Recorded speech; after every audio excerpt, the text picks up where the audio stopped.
बात उस युद्ध की जो हर दिन के साथ और विध्वंसक होता जा रहा है। ईरान और इजराइल की जंग चौथे दिन भी जारी है।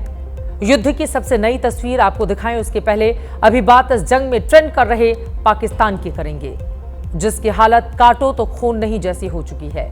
दरअसल ईरान के एक बड़े फौजी अफसर ने नेशनल टेलीविजन पर एक बयान देकर पाकिस्तान को पसोपेश में डाल दिया है। इस बयान से पाकिस्तान इस कदर फंस गया है कि अब उसके नेता सफाई पर सफाई देते फिर रहे हैं। सवाल यह है कि युद्ध ईरान और इजराइल में हो रहा है, तबाही का मंजर इन दो मुल्कों में पसरा है, लेकिन खौफ में डरा हुआ पाकिस्तान क्यों है? इसे समझने के लिए आपको ईरानी सेना के बड़े कमांडर और राष्ट्रीय सुरक्षा परिषद के सदस्य मोहसेन रेज़ई का वो बयान सुनना होगा, वो दावा सुनना होगा जो उन्होंने अपने ही देश के सरकारी टीवी चैनल पर किया है।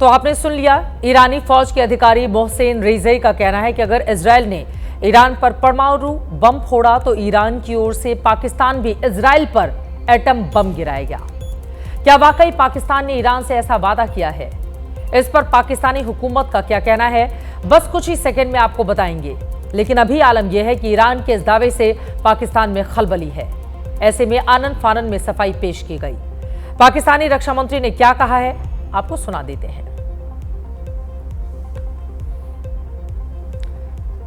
वो पहले आप देख लीजिए, पाकिस्तान ने ईरान से ऐसा कोई वादा नहीं किया है। हमारी परमाणु क्षमता अपने लोगों के फायदे के लिए है। पाकिस्तान के परमाणु बम का मकसद दुश्मनों के शत्रुतापूर्ण इरादों के खिलाफ अपने मुल्क की हिफाजत करना है।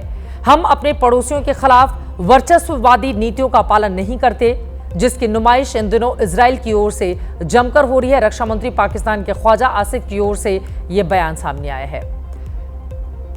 वैसे ये वही ख्वाजा आसिफ हैं जिन्होंने ईरान इजराइल में जंग के आगाज के अगले ही दिन पाकिस्तानी संसद में बड़े बड़े दावे भी किए थे। मजहब के नाम पर इजराइल के खिलाफ मुस्लिम देशों से एक होने और यहूदी देश को सबक सिखाने की अपील की थी। ईरान को हर किस्म के समर्थन का वादा किया था। लेकिन अब जबकि ईरान ने इजराइल पर पाकिस्तान की ओर से परमाणु बम फोड़ने के वादे को सरेआम कर दिया, तो पाकिस्तान अब इसे किनारा करने में लगा हुआ है। ईरान के दावे को खारिज करने वाले ख्वाजा ने इजराइल के खिलाफ कैसे कैसे ख्वाब परोसे थे, आपको सुना देते हैं। ईवान की वसातत से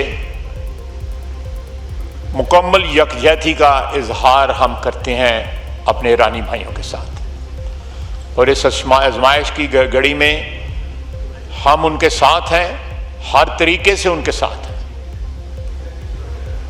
उनको जिस किस्म की ज़रूरत होगी इंटरनेशनल लेवल पे, यूनाइटेड नेशंस पे या किसी और अदारे पे या इस्लामिक कॉन्फ्रेंस के अदारे पे, कहीं भी हम उनके मफादात का जो है तहफ़्फ़ुज़ करेंगे इंशाअल्लाह ताला।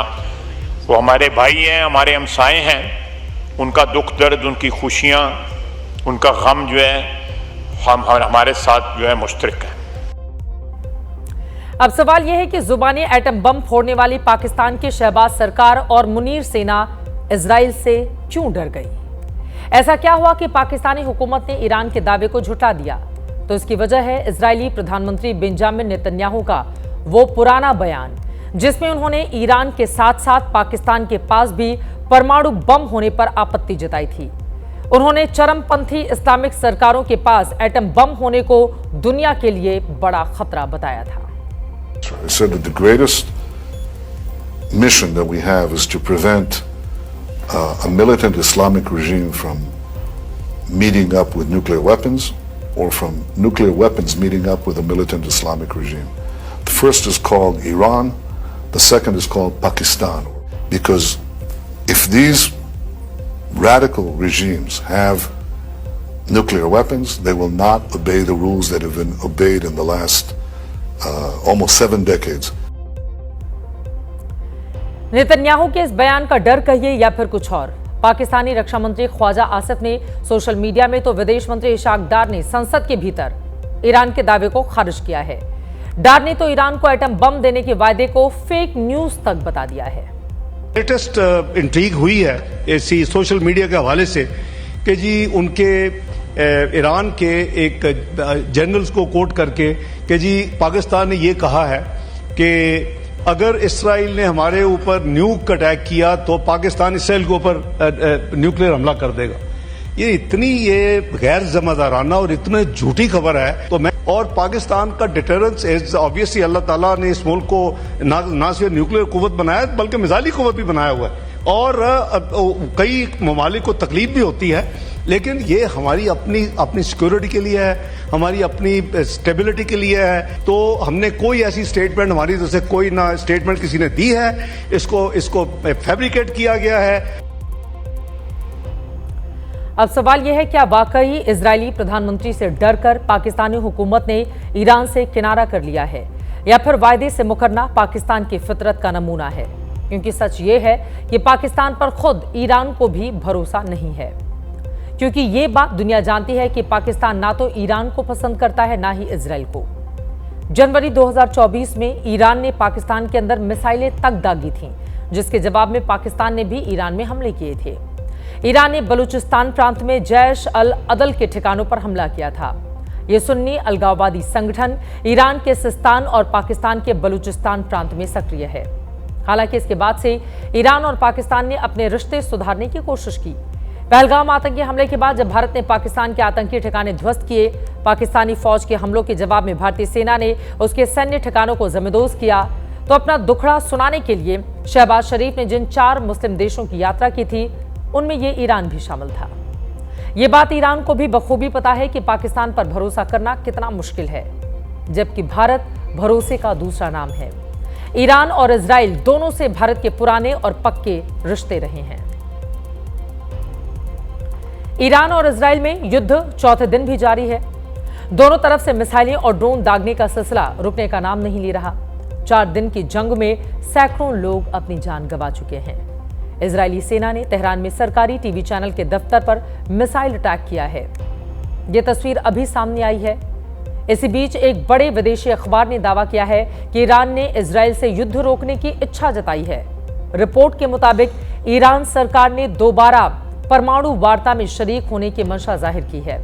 इसके लिए बाकायदा इजराइल और अमेरिका को मैसेज भी भेजा गया है। ऐसे में सवाल यह है, क्या अब युद्ध रुक जाएगा? जवाब जो भी होगा, जनहित में हम सबसे पहले आप तक वो खबर पहुंचाएंगे। लेकिन आगे बढ़ते हुए बीते 4 दिन की जंग से ईरान और इजराइल में बर्बादी का मंजर कैसा है, वो देखिए।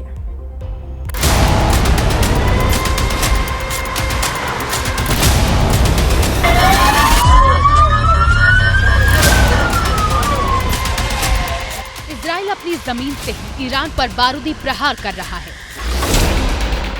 इजरायली सेना के निशाने पर ईरानी आर्मी के वो कमांड सेंटर्स हैं जहां से उसे पलटवार की आशंका है। इजराइल की सेना ने कुछ घंटे पहले ही ये वीडियो जारी किया है। इसके जरिए इजराइल के आईडीएफ ने ईरान में जमीन से हवा में मिसाइल दागने वाली लॉन्चिंग टुकड़ी और लॉन्चर को पूरी तरह से बर्बाद करने का दावा किया है। ईरान के परमाणु ठिकानों पर शुरुआती हमले के बाद अब इजराइल के निशाने पर ईरानी सत्ता का केंद्र तेहरान है, जो रविवार की दोपहर तेज धमाकों से दहल उठा। बताया जा रहा है कि इस हमले में इजरायली सेना ने ईरानी एयरफोर्स के मुख्यालय को निशाना बनाया। इजराइल ने पहले ईरान के रक्षा मंत्रालय को टारगेट किया था और अब विदेश मंत्रालय को भी जमींदोज कर दिया है। इस हमले में ईरानी विदेश मंत्रालय के कई अधिकारी कर्मचारी बुरी तरह से जख्मी हो गए हैं। इजराइल चुन चुनकर ईरान के उन ठिकानों को निशाना बना रहा है जहां से उसे हमले का खतरा। इस कड़ी में मशहाद में ईरानी विमानों में ईंधन भरने वाले केंद्र को भी नेस्तनाबूद कर दिया गया। इसे इजरायली सेना ने अब तक सबसे लंबी दूरी का हमला करार दिया है। मशहाद शिया मुसलमानों की आस्था का बड़ा केंद्र और तीर्थ स्थल भी है। सबसे पहले शुक्रवार को इजराइल ने ईरान के नतांज और इस्फहान एटमी ठिकानों पर हमला किया और अब उसने ईरान के परमाणु मुख्यालय को भी तबाह करने का दावा किया है। इतना ही नहीं, इजराइल ने अब ईरान की तेल रिफाइनरी को भी निशाना बनाना शुरू कर दिया है। ऐसा नहीं है कि इजराइल एक तरफा हमले कर रहा है, उस पर ईरान की ओर से भी जबरदस्त पलटवार हो रहा है।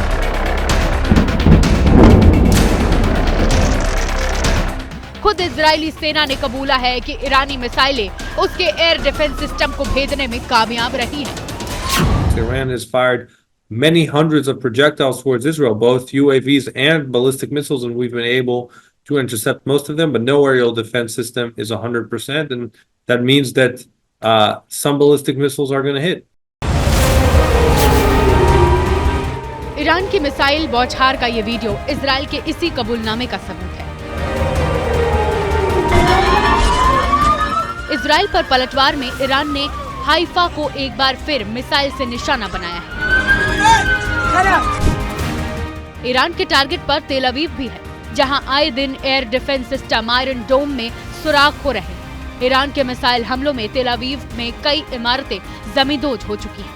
इनमें कुछ लोगों की मौत भी हो चुकी है। तेल अवीव के अलावा यरूशलेम की जमीन पर भी ईरान से आसमानी हमले हो रहे हैं। इस शहर में लगातार चौथे दिन तेज धमाके सुने गए। इजराइल के मुताबिक ईरान ने उस पर अब तक 270 से ज्यादा मिसाइलें दागी। इनमें से ज्यादातर को नाकाम कर दिया गया, लेकिन कुछ तेल अवीव और यरूशलेम में गिरने में कामयाब रही। We are going to our best, our endeavor to preserve our territorial integrity, to preserve our resources, and the other hand, human resources and economic resources. That inshallah, with the help of the God, we are going to materialize these endeavors and concretely against our enemy, Israeli regime. Iran के जवाबी हमलों में Israel को भी खासा नुकसान हो रहा है। ऐसे में लोगों को अब सुरक्षित ठिकानों पर पहुंचाया जा रहा है।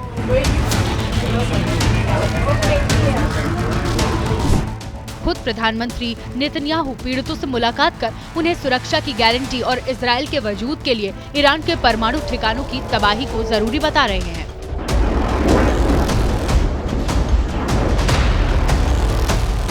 עינינו, טייסינו, מעל שמי איראן. איראן תשלם מחיר יקר מאוד על רצח אזרחים, נשים, ילדים, שהם עשו בכוונה תחילה. אנחנו גם נשיג את יעדינו וגם ננחית עליהם מכה אחת אפיים. एहतियात के तौर पर इजराइल के आसमान को बंद कर दिया गया है, ताकि ईरान के लड़ाकू विमान घुसपैठ न कर सके।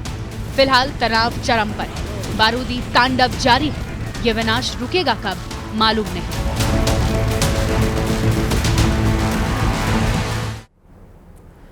ईरान और इजराइल की जंग से इन दोनों देशों में रह रहे भारतीय नागरिक भी मुसीबत में हैं। एक अनुमान के मुताबिक ईरान में करीब 10,000 भारतीय हैं, तो इजराइल में लगभग 20,000। फिलहाल दोनों देशों में युद्ध की वजह से इन भारतीय नागरिकों की जिंदगी भी खतरे में है। इजराइल ने अब ईरान की राजधानी तेहरान को भी निशाना बनाना शुरू कर दिया है। ऐसे में वहां पढ़ाई कर रहे भारतीय छात्रों के माता पिता बेहद चिंतित हैं। इन छात्रों में ज्यादातर जम्मू कश्मीर के रहने वाले हैं, जो वहां पर मेडिकल की पढ़ाई करने के लिए गए हुए थे। मसला कुछ नहीं है, मसला सबको पता है। Already the war has been broken out between Israel and Iran. तो वहां पर बच्चे कल रात से काफी ट्रॉमेटाइज्ड हैं। तो हालात वहाँ कशीदा है।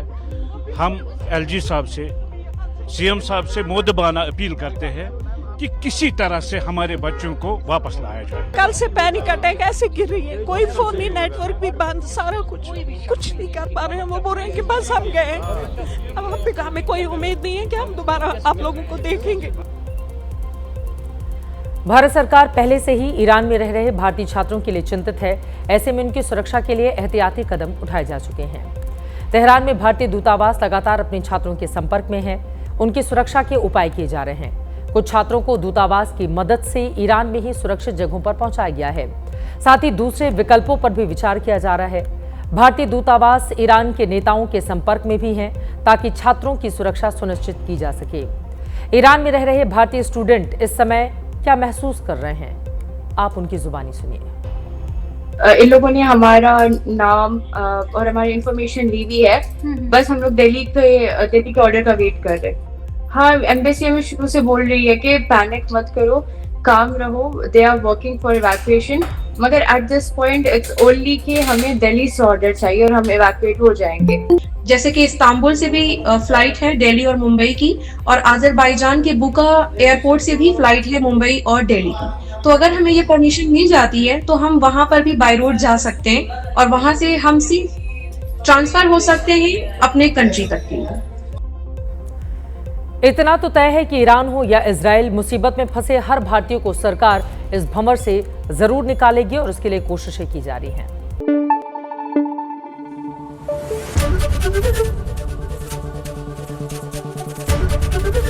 एबीपी न्यूज आपको रखे आगे।